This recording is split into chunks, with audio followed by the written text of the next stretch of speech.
Olof, I wanted to go ahead and address your recent video because it was a direct attack against my person and it was too insolent to let slide.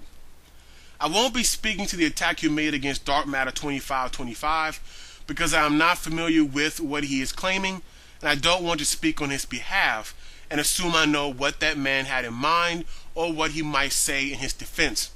Because if I try to say something in his defense, I might misrepresent him or put words in his mouth. So I will let him deal with you if he so chooses, but he likely won't bother as he's probably too busy and his channel is very big. One could tell the negative, discrediting intent of your video right off the bat, since you use the term YouTube Atheists, which, as far as I understand, is supposed to be some sort of disparagement. The video did not deviate from its maligning intent.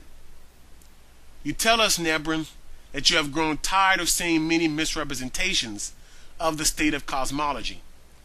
But your first attack against me was just some retarded fail. You can't claim someone misrepresented cosmology or that they are against actual cosmologists when all they did was state their position and back it up with argumentation. The only way your little childish discrediting ploy would have been valid is if I said all cosmologists, or most cosmologists, believe that singularities cannot exist in reality. I said nothing of the kind. I'm telling you what I hold to be the case and backing it up with reason. So that dog don't hunt. You can either engage my argumentation or you can go away. I'm saying singularities cannot exist in reality because actualized infinities are impossible.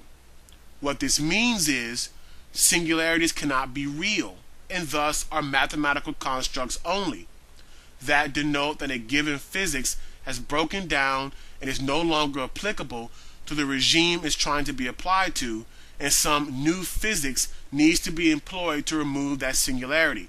Because really, that is what a singularity is, an error.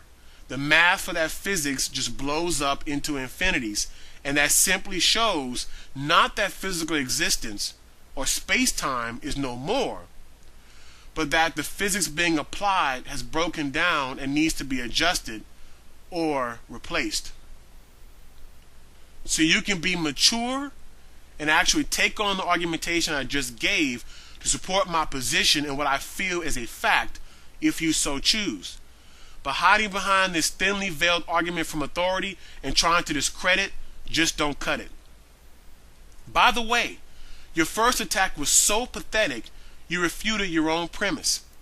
Your premise was you growing tired of seeing many misrepresentations of the state of cosmology. YouTube Atheists versus Actual Cosmologists. But then you shoot yourself in the foot by showing John Barrow saying there's a difference of opinion, and there are some people who think like that. Think like that meaning thinking that infinities are a sign that they haven't got the best theory, which means a person can hardly be misrepresenting cosmology or being against cosmologists when there are cosmologists who hold to the very position they espouse. Are those cosmologists who, according to John Barrow, think like that, misrepresenting cosmology, or are against cosmologists? Fail, Nebrin, fail. Your second attack against me was hard to believe, even worse than the first one, because you straight up lied. I've never said there is no reason to think the universe had a beginning. That's a straight up lie. This part of the video is so much fail, you actually play one of my videos where not only do I not say what you lied and claimed I said, you play a video that has me saying, quote, "There is no scientific evidence that stands up to scrutiny for showing the universe began," unquote. Son, if a person says stands up to scrutiny, obviously that means they recognize there are reasons or evidence presented, but say it with me, they feel it doesn't stand up to scrutiny. Obviously, there has to be some reasons there to be scrutinized in the first place. This lie is so amazing from you, given that you addressed my video on the Kalam, where I go through many of the reasons for thinking the universe had a beginning. Yet you turn around and vomit up a lie about how I'm supposed to be claiming there is no reason to think the universe had a beginning. Well, I'll be. Fail, Nebrin. Fail.